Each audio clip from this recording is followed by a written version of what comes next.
Capítulo 22. O frio intenso durou até 15 de agosto, sem ultrapassar, no entanto, aquele máximo de Fahrenheit observado até ali. No ar parado, a temperatura baixa era facilmente suportável, porém, quando o vento soprava, os colonos, com seus precários agasalhos, sofriam.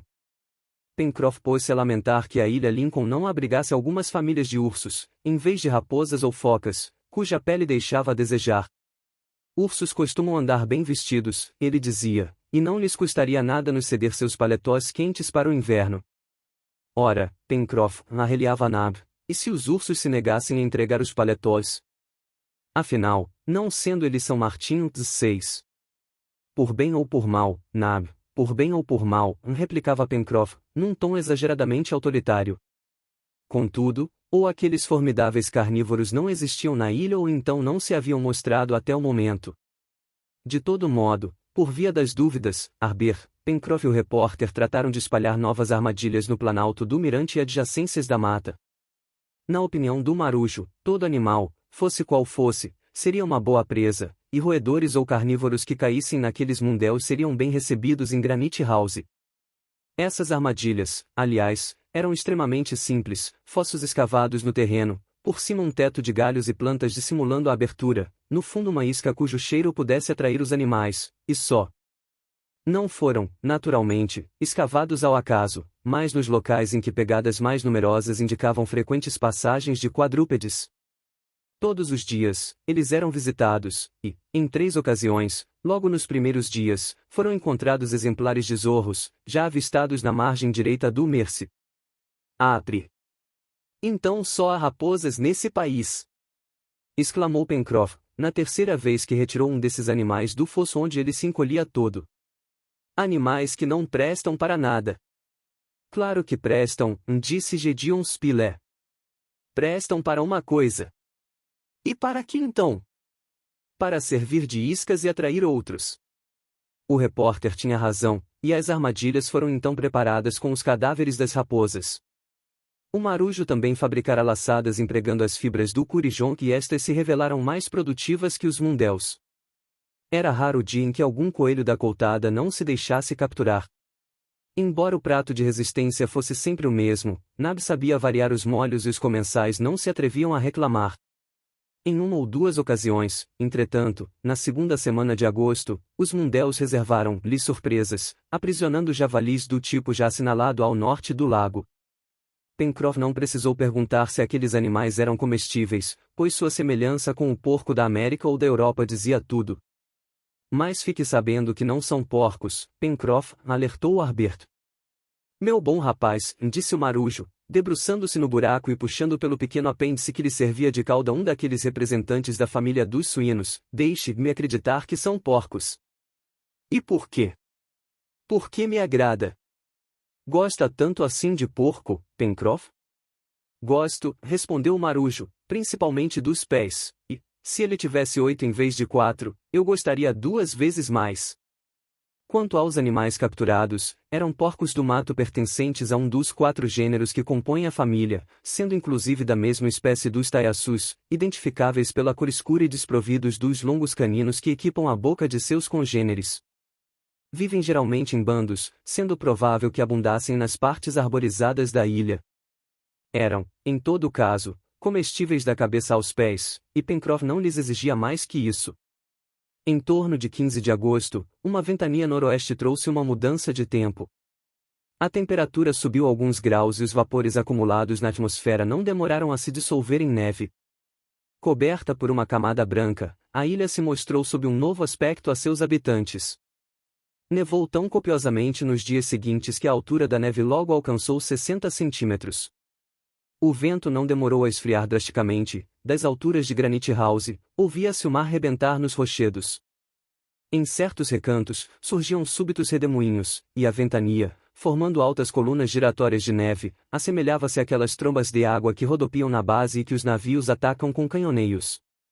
O furacão, contudo, soprando de noroeste, pegava a ilha pelas costas e a orientação de Granite House a preservava de um ataque direto. Em meio à nevasca, tão terrível quanto as que se formam em determinadas regiões polares, nem Cyrus Smith, nem seus companheiros conseguiram, a despeito de sua vontade, aventurar-se do lado de fora, permanecendo confinados durante 5 dias, de 20 a 25 de agosto. A tempestade bramia na floresta do Jacamar, que devia sofrer. Sem dúvida, muitas árvores se veriam desenraizadas, e Pencroff se consolava dizendo que isso lhe pouparia o trabalho de abatê-las. O vento virou lenhador, deixem que ele trabalhe, repetia. Aliás, não haveria como impedi-lo. Os hóspedes de Granite House agradeciam aos céus por lhes haver providenciado aquele refúgio sólido e inexpugnável. Cyrus Smith tinha direito legítimo à sua parte nos agradecimentos, mas, afinal, a natureza é que escavara aquela vasta caverna, cabendo ao engenheiro tão somente o mérito da descoberta.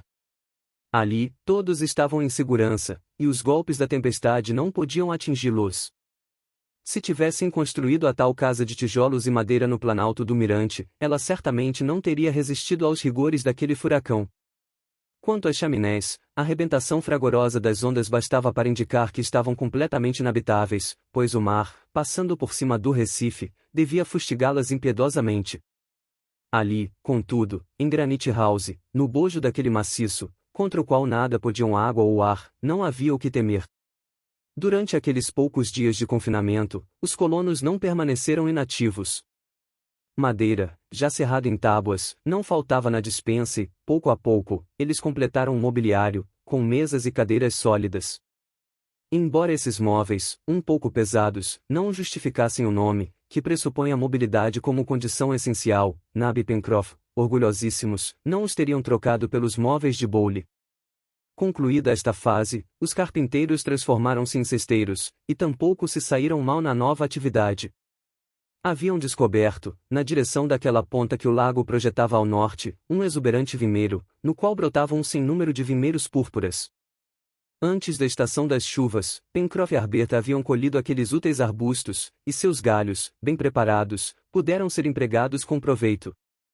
As primeiras tentativas resultaram em objetos informes, porém, graças à habilidade e inteligência dos operários, que se consultavam mutuamente, pautando-se por modelos já vistos e competindo entre si, cestarias de diversos tamanhos logo vieram a enriquecer o almoxarifado da colônia. Fizeram uma boa provisão, e Nab pôde guardar em cestos especiais suas colheitas de rizomas, pinhões e raízes de dragoeiro. Durante a última semana daquele mês de agosto, o tempo mudou mais uma vez, a temperatura caiu um pouco e a tempestade se acalmou. Mesmo com 60 centímetros de neve cobrindo a praia, os colonos precipitaram-se para o lado de fora e, constatando que a superfície se solidificara, resolveram subir ao planalto do mirante. Que mudança! Aqueles bosques, que eles haviam deixado verdejantes, sobretudo na zona mais próxima, onde dominavam as coníferas, desapareciam então num tom uniforme. Florestas, pastagens, lago, rio, praias, tudo estava branco, desde o cume do Monte Franklin até o litoral. A água do Mersey corria sob uma abóbada de gelo que, a cada fluxo e refluxo da maré, pororocava e rebentava com estrépito. Milhares de aves esvoaçavam sobre a superfície sólida do lago, patos e narcejas, arrebios e tarambolas. As rochas por entre as quais a cachoeira despencava na beirada do planalto pareciam alfinetes de gelo. As águas saíam como que de uma monstruosa gárgula esculpida com toda a extravagância de um artista da Renascença. Quanto ao cálculo dos prejuízos à floresta causados pelo furacão, isso ainda não era possível estimar, cumprindo esperar o derretimento da volumosa camada branca. Gédéon Spiller, Pencroff e Harbert aproveitaram para checar os Mundels. Não foi fácil encontrá-los sob a neve. Tiveram inclusive de tomar muito cuidado para não cair em nenhum deles, o que teria sido ao mesmo tempo perigoso e humilhante, cair na própria armadilha. Driblando os obstáculos, encontraram os fossos intocados. Em contrapartida, a despeito de nenhum animal ter sido capturado, eram numerosas as pegadas nos arredores, destacando-se, nitidamente, vestígios de garras. Harbert não hesitou em afirmar que algum carnívoro do gênero felino passará por ali, o que fortalecia a opinião do engenheiro no que se referia à presença de feras perigosas na ilha Lincoln. Embora devessem habitar as matas fechadas do faroeste, pressionadas pela fome, elas haviam se aventurado até o planalto do mirante. Teriam farejado os hóspedes de Granite House? Resumindo, que tipo de felinos? Perguntou Pencroff. São onças, respondeu Harbert. Eu pensava que só encontrávamos esses animais em países quentes. No novo continente, respondeu o rapaz, eles são observados desde o México até os Pampas de Buenos Aires. Ora, como a ilha Lincoln está localizada aproximadamente na mesma latitude que as províncias de La Plata, não admira encontrarmos aqui algumas onças. Bom, ficaremos atentos, murmurou Pencroff. Nesse intervalo, sob a influência da temperatura, que subira, a neve terminou por derreter. Veio a chuva e, graças à sua ação dissolvente, a camada branca se desfez. Apesar do mau tempo, os colonos reabasteceram a despensa, pinhões, raízes de dragoeiro, rizomas, licor de bordo, na parte vegetal, coelhos de coutada, cutias e cangurus, na parte animal. Isso exigiu algumas expedições à floresta, onde constataram que o último furacão de fato derrubara um grande contingente de árvores. O Marujo e Nab chegaram a ir com a carroça até a mina de carvão, a fim de trazer algumas toneladas de combustível. No caminho, perceberam que a chaminé do forno de barro cozido havia sofrido diversos danos causados pelo vento, que arrancara pelo menos 2 metros de sua cumeira. Além do carvão, renovaram igualmente o estoque de lenha de Granite House, aproveitando a corrente do Mersey, que voltará a ficar desimpedida, para fazerem várias viagens de balsa. Nada garantia que o período de frio mais intenso tivesse chegado ao fim. Os colonos também fizeram uma visita às chaminés, cujo resultado foi felicitarem-se mutuamente por não se haverem abrigado lá durante a tempestade. Deixando marcas incontestáveis de seu furor, o mar, encapelado pelos ventos que sopravam do largo e avançando sobre o Recife, atacara ferozmente os corredores, que estavam assoreados. Além disso, espessas camadas de sargaços cobriam as rochas. Enquanto Nab, Harbert e Pencroff caçavam ou renovavam o estoque de combustível, Cyrus Smith e Gedeon Spilett procuraram desobstruir as chaminés, onde, protegidos pela acumulação da areia, a forja e os fornos foram encontrados praticamente intactos. Como se verá, os colonos fizeram bem em renovar seu estoque de combustível, pois ainda viriam a padecer um frio severo. No hemisfério norte, sabemos, fevereiro notabiliza-se pelas grandes quedas de temperatura. A mesma coisa acontecia no hemisfério sul, e o fim de agosto, que é o fevereiro da América do Norte, não escapou a essa lei climática. Em torno do dia 25, após uma nova alternância de neve e chuva, o vento sudeste rompeu e, bruscamente, o frio se intensificou. Segundo os cálculos do engenheiro, a coluna mercurial de um termômetro Fahrenheit não teria marcado menos de -8 graus, 22 graus Celsius, e essa sensação, agravada pela ventania, não arrefeceu ao longo de vários dias. Os colonos viram-se então novamente obrigados a aquartelar-se em Granite House, e, como tiveram de vedar hermeticamente todas as aberturas da fachada, deixando apenas uma exígua passagem para a renovação do ar, o consumo de velas foi considerável. A fim de economizá-las, passaram a contar apenas com as chamas da fogueira para iluminar, e para isso não poupavam lenha. Em mais de uma ocasião, alguns deles desceram à praia, contornando os blocos de gelo que o fluxo acumulava a cada maré, mas logo tiveram de voltar a Granite House, e não era sem dificuldade e desconforto que suas mãos agarravam os degraus da escada. Sob aquele frio intenso, as cordas chegavam a lhes queimar os dedos. Para ocupar aqueles tempos de ócio gerados pelo confinamento em Granite House, Cyrus Smith arquitetou então uma atividade passível de ser realizada entre 4 paredes. Sabemos que os colonos não tinham à sua disposição outro açúcar a não ser a substância líquida que, fazendo incisões profundas no bordo, extraíam dessa árvore. Bastava-lhes então recolher aquela seiva em recipientes e nesse estado empregá-la com diversos fins culinários, por sinal, tal licor, ao envelhecer, tendia a branquejar e ganhar consistência de xarope, o que o tornava ainda melhor. Um dia, porém, visando um aprimoramento, Cyrus Smith anunciou aos companheiros que eles seriam promovidos a refinadores. Refinadores! Exclamou Pencroff. Esse trabalho deve ser fogo. Bota fogo nisso! Concordou o engenheiro. Então nada mais propício. Replicou o Marujo. Que a palavra refinamento não desperte nos leitores a lembrança de usinas complexas, com maquinarias e operários. Não. Para cristalizar aquela seiva, bastava purificá-la mediante uma operação extremamente simples, que consistia em cozinhá-la em amplos recipientes de argila e submetê-la a certa evaporação. Quando a espuma subiu à superfície e começou a engrossar, Nab teve o cuidado de mexê-la com uma espátula de madeira, o que devia acelerar sua evaporação e ao mesmo tempo impedi-la de contrair um gosto empireumático. 62. Após algumas horas de ebulição num fogo nada brando, que fazia bem tanto aos manipuladores quanto à substância manipulada, esta se transformará num xarope grosso. Esse xarope foi despejado em moldes de argila, de formas variadas, previamente fabricados nos próprios fornos da cozinha. No dia seguinte, esfriado, o xarope transformará-se em tablets e pão de açúcar, o qual, embora um pouco avermelhado, era quase transparente e de ótimo sabor. O frio persistiu até meados de setembro, e os prisioneiros de Granite House começavam a achar seu cativeiro demasiado longo. Quase diariamente, tentavam sair um pouco, mas não podiam se demorar. Trabalhavam então constantemente na arrumação da casa. E, enquanto trabalhavam, conversavam. Cyrus Smith instruía seus companheiros nos mais diferentes domínios, discorrendo principalmente sobre as aplicações práticas da ciência. Se os colonos não tinham biblioteca à disposição, o engenheiro era um livro sempre pronto, sempre aberto na página requerida por cada um, livro que lhes resolvia todas as questões e que eles folheavam com frequência. O tempo corria célere e aqueles ótimos sujeitos não pareciam temer o futuro. Por outro lado, já era hora de acabar com aquela clausura. Todos ansiavam, quando não pela estação amena, ao menos pelo fim daquele frio insuportável. Se estivessem minimamente vestidos de maneira a poder desafiá-lo, quantas excursões poderiam ser tentadas, às dunas, ao pântano das Tadornas? Os animais deviam estar menos ariscos e a caçada seguramente seria frutífera. Cyrus Smith fazia questão de que ninguém comprometesse a saúde, pois precisava de todos os braços, e seus conselhos foram seguidos. Desnecessário dizer que o mais impaciente com aquela clausura, depois de Pencroff, claro, era Top. O fiel cão sentia-se no cativeiro em Granite House. Ia e vinha de um quarto a outro, indicando à sua maneira o tédio do confinamento.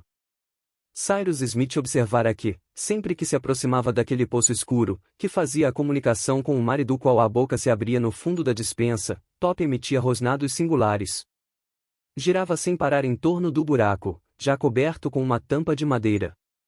Às vezes, inclusive, tentava esgueirar as patas sob a tampa, como se quisesse erguê-la. Latia então de uma maneira especial, denotando cólera e apreensão. Mais de uma vez o engenheiro pilhara aquele comportamento. O que haveria então naquele abismo que pudesse impressionar a tal ponto o inteligente animal? Que o poço terminava no mar, isso era certo. Será que se ramificava em estreitos dutos através das fundações da ilha? Faria comunicação com outras grutas? Que monstro marinho viria a respirar de tempos em tempos na boca do poço? Sem saber o que pensar, o engenheiro imaginava os piores enredos. Acostumado a incursionar no domínio dos fatos científicos, não se perdoava quando se deixava arrastar para o campo do estranho, beirando o sobrenatural.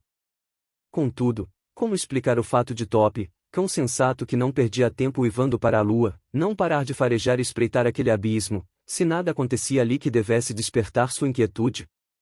A atitude de Top entregava a Cyrus Smith mais do que lhe parecia razoável confessar a si mesmo. Em todo caso, o engenheiro não comunicou essas suas impressões senão a Gedeon Spiller, julgando inútil iniciar os companheiros nas reflexões involuntárias nele fomentadas pelo que talvez não passasse de uma cisma de Top. O frio chegará ao fim. Ainda houve chuvas, rajadas misturadas com neve, granizo, ventanias, mas tais intempéries não eram de longa duração. O gelo e a neve haviam derretido, a praia, o planalto, as margens do Mersey e a floresta voltaram a ficar habitáveis. Esse retorno da primavera deslumbrou os hóspedes de Granite House, onde agora só passavam as horas do sono e das refeições. Caçaram muito na segunda metade de setembro, o que levou Pencroff a renovar seu pedido por armas de fogo, as quais afirmava terem sido prometidas por Cyrus Smith. Este, sabendo perfeitamente que, sem ferramentas especiais, lhe seria quase impossível fabricar uma espingarda útil, recuava sempre, adiando a empreitada para mais tarde.